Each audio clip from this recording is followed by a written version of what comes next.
semuanya, perkenalkan, nama saya Erlika Snabrus Nulingga dengan NIM 210306140 dari kelas Peternakan B, Fakultas Pertanian Universitas Sumatera Utara.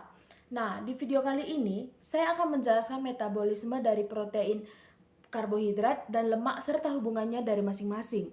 Yang pertama, saya akan menjelaskan proses pencernaan karbohidrat pada monogastrik dan juga ruminansia.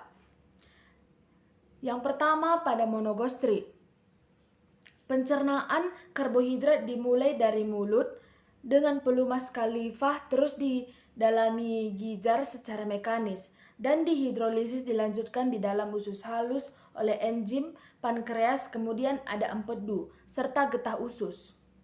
Proses pencernaan ini hanya mampu menghidrolisis karbohidrat sederhana, sedangkan serat kasar tidak mampu didegradasi. Selanjutnya, sebagian serat kasar lewat dari organ pencernaan utama, masuk ke organ bagian akhir saluran pencernaan yaitu seperti sekum, rektum, kolon. Pada bagian ini dari pencernaan.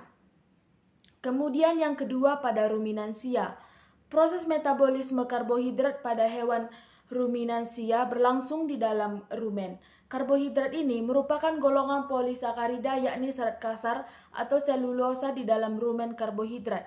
Difermentasi oleh mikroba menjadi pirufat. Dan kemudian asam pirufat yang dihasilkan akan diubah menjadi FA, CO2 dan juga CH4. Kemudian yaitu ada proses metabolisme karbohidrat di hati dari produk awal dan juga produk akhir. Metabolisme karbohidrat dalam proses metabolisme karbohidrat hati melakukan fungsi spesifik sebagai berikut ini. Yang pertama yaitu menyimpan glikogen, mengubah gluktosa dan fruktosa menjadi glukosa dan gluconeogenesis, dan membentuk banyak senyawa kimia yang penting dari hasil perantara metabolisme karbohidrat. Kemudian hati penting untuk mempertahankan konsentrasi glukosa darah normal misalnya menyimpan glikogen memungkinkan hati mengambil kelebihan glukosa dari darah, kemudian menyimpannya dan selanjutnya mengembalikan kembali ke darah bila konsentrasi glukosa darah mulai turun terlalu rendah. Dan yang ketiga, proses pencernaan protein pada unggas dan ruminansia. Pencernaan protein pada unggas dimulai saat melakukan penghalusan dan dicampurkan ke dalam ventriculus. Pencernaan tersebut dimulai dengan kontraksi otot proventriculus yaitu mengandung mengaduk-aduk makanan dan mencampurkan dengan getah pencernaan yang terdiri dari HCl dan juga pepsinogen. Pepsinogen yang bereaksi dengan HCl berubah menjadi pepsin hasil dan pepsin akan memecah protein menjadi senyawa yang lebih sederhana seperti polipeptida, kemudian ada pepton dan peptide. Kemudian selanjutnya, penyerapan protein dimulai ketika makanan itu masuk ke dalam usus. Selanjutnya, ada mukosa usus terdiri dari lapisan otot licin atau jaringan ikat dan epitel kolumner sederhana dekat rumen. Pada epitel pelapis ini terdapat banyak sel goblet yang menghasilkan lendir dan sekresinya membentuk untuk melicinkan makanan. Pada mukosa terdapat banyak virus dan mengandung banyak pembuluh darah dan membentuk limfah kecil. Kemudian lapisan epitel akan menyerap air dan zat-zat makanan. Sel absorpsi dari virus merupakan tempat absorpsi asam amino secara umum. Asam amino ini setelah diserap oleh usus halus akan masuk ke dalam pembuluh darah. Kemudian pada ruminansia, asam amino untuk ternak berasal dari protein yang lolos degradasi atau bypass protein. Protein mikroba rumen yang tercerna dan terserap dalam usus serta hasil fermentasi rumen, kemudian perombakan protein oleh enzim protolitik dalam rumen menghasilkan peptida dan asam amino. Produk ini sebagian besar akan menghasilkan katabolisme lebih lanjut atau yang disebut dengan deaminasi sehingga dihasilkan amonia NH3. Kegiatan deaminasi asam-asam amine menghasilkan amonia yang bersifat konstitutif, yang artinya bahwa mikroba rumen akan terus melakukan deaminasi terhadap asam amino walaupun telah terjadi akumulasi amonia yang cukup tinggi di dalam rumen. Kemudian protein pakan atau NPN dalam rumen akan dirombak menjadi asam amino dan amonia untuk selanjutnya disintesis menjadi protein mikroba, kemudian masuk ke dalam abomasum dan selanjutnya dalam usus kecil diabsorpsi masuk ke dalam aliran darah. Dalam rumen, sekitar 80% spesies mikroba rumen mampu menggunakan amonia sebagai sumber nitrogen untuk sintesis protein. Bakteri rumen adalah pengguna mah amonia sebagai sumber nitrogen yang paling efisiensi. Di samping itu, dimanfaatkan oleh mikroba rumen, amonia yang dihasilkan juga diserap oleh darah melalui dinding rumen di bawah hati dan diubah menjadi urea.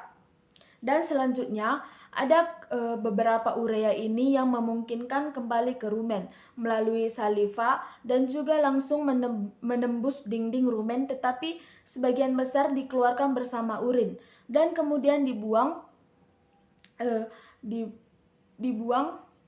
Kemudian yang keempat ada proses metabolisme protein yang terjadi di dalam hati. Di dalam rumen, protein pakan akan mengalami hidrolisa menjadi oligopeptida oleh enzim protolitik yang dihasilkan oleh mikroba rumen. Oligopeptida ini selanjutnya akan diubah menghasilkan peptida dan asam amino yang bisa digunakan oleh sebagian mikroba rumen yang pertumbuhannya terutama oleh bakteri Odes ruminosola.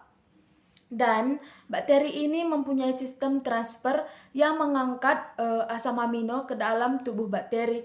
Aedes ruminantia ini bisa menggunakan 40% peptida dalam rumen, sedangkan fibroselven menggunakan kurang dari 10% untuk pertumbuhannya. Karena tidak semua peptida dan asam amino yang terbentuk dalam rumen digunakan oleh mikroba, sebagian akan mengalir kembali ke usus halus. Dan kemudian yang kelima yaitu proses pencernaan lemak. Pada monogastrik dan juga ruminansia, proses pencernaan lemak pada ruminansia, pencernaan lemak pada umumnya dimulai dari aktivitas mikroba di dalam rumen terhadap lemak pakan yang akan membebaskan asam-asam lemak. Asam-asam lemak tak jenuh diubah menjadi asam lemak yang jenuh. Tak jenuh tidak diserap di rumen, melainkan terus ke alat pencernaan bawah atau usus halus, di mana ia akan diserap, akan menyatu dengan kilomikron. Kilomikron ini mengandung lemak dan protein serta mempunyai fungsi yang sebagai alat teleportasi lemak dari usus halus menuju ke jaringan-jaringan tubuh. Dalam usus halus, lemak dipecah menjadi asam lemak dan gliserol oleh enzim yang beran enzim di lipase. Kemudian gliserol meneruskan perjalanannya ke hati, sedangkan asam lemak tidak dapat langsung diserap oleh usus karena zat ini tidak larut dalam air. Penyerapan zat ini dipermudah oleh getah empedu yang mengemulsikan asam lemak menjadi suatu bentuk yang larut dalam air sehingga dapat diserap oleh sel mukosa. Usus halus lemak yang diserap masuk ke peredaran darah melalui vena portal ke hati melalui sistem limfatik dan ductus thoraciculus. Sebagian dari lemak ayam akan diserap pertama yang masuk ke peredaran darah melalui sistem limfatik dapat langsung disimpan dalam jaringan.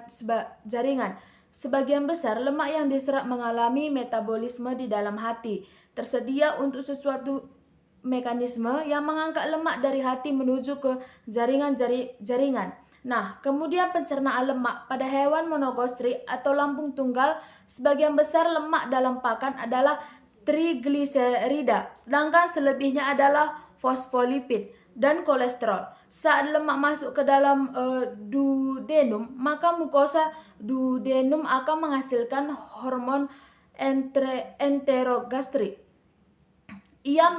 ia menghambat sekresi getah pencernaan dan memperlambat proses pengadukan lemak yang diemulsikan oleh empedu dengan gliserol garam-garam. Empedu menyempitkan butir-butir lemak menjadi butir-butir yang lebih kecil, kemudian dipecah oleh enzim lipase dan gliserol asam lemak dan gliserol untuk bersenyawa dengan fosfat untuk membentuk fosfolipid distabilisasi dengan protein dan dilepaskan dalam sistem getah bening sebagai gula kecil yang disebut dengan kilomikron yang kemudian dibawa ke aliran darah.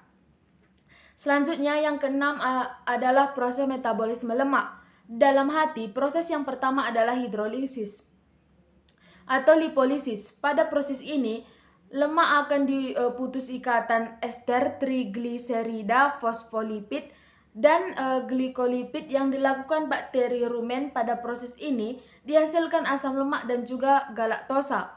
Hasil tersebut siap dimetabolisme secara lanjut. Asam lemak tak jenuh akan dijumpai juga pada proses ini. Asam lemak tak jenuh akan dipisahkan dari asam lemak gliserol dan galaktosa. Setelah dipisahkan, asam lemak jenuh tersebut akan diubah menjadi PSK. Selanjutnya ada bakteri berupa anaerob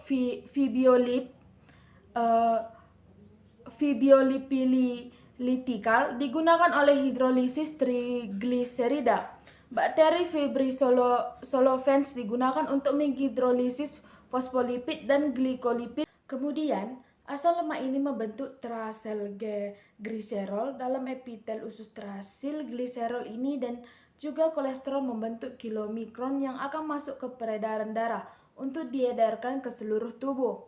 Kemudian, yang ketujuh ada menjelaskan hubungan antara proses metabolisme karbohidrat, metabolisme lemak, dan metabolisme protein yang terjadi dalam tubuh baik unggas maupun ruminansia. Keterkaitannya yaitu metabolisme karbohidrat dengan metabolisme lemak adalah hasil akhir pencernaan lemak akan memasuki jalur metabolisme karbohidrat dan dengan itu akan terjadi reaksi antara glukosa dan asam pirufat. Sementara itu, hasil akhir pencernaan lemak yang berupa asam lemak akan mengalami oksidasi menjadi unit-unit yang terdiri atas dua karbon, yaitu setiap dua karbon akan mengikat satu molekul koenzim A kemudian menjadi molekul asetil.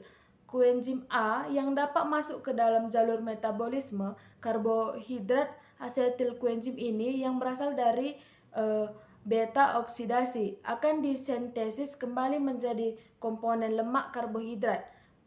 COMDK berlebih akan diubah menjadi lemak yang disimpan di jaringan lemak di bawah kulit atau jaringan yang disebut sebagai adiposa. Keterkaitan metabolisme karbohidrat dengan metabolisme protein akan mengalami tiga cara, yaitu yang pertama, asam amino akan diubah menjadi pirufat yang kemudian memasuki jalur metabolisme karbohidrat. Yang kedua, asam amino ketogenik diubah menjadi asetil koenzim A yang dapat memasuki jalur metabolisme lemak. Dan yang ketiga yaitu asam amino non-glukogenik dan non-ketogenik didiaminasi dan langsung memasuki siklus Krebs. Melalui ketiga cara tersebut, akhirnya asam amino dapat menghasilkan energi dalam bentuk ATP, karbon dioksida atau CO2 dan juga air. Ada hal yaitu H2O, kemudian seperti halnya karbohidrat. Nah, ini yang dapat saya sampaikan. Semoga yang sudah saya sampaikan dapat bermanfaat bagi kita. Sekian dan terima kasih.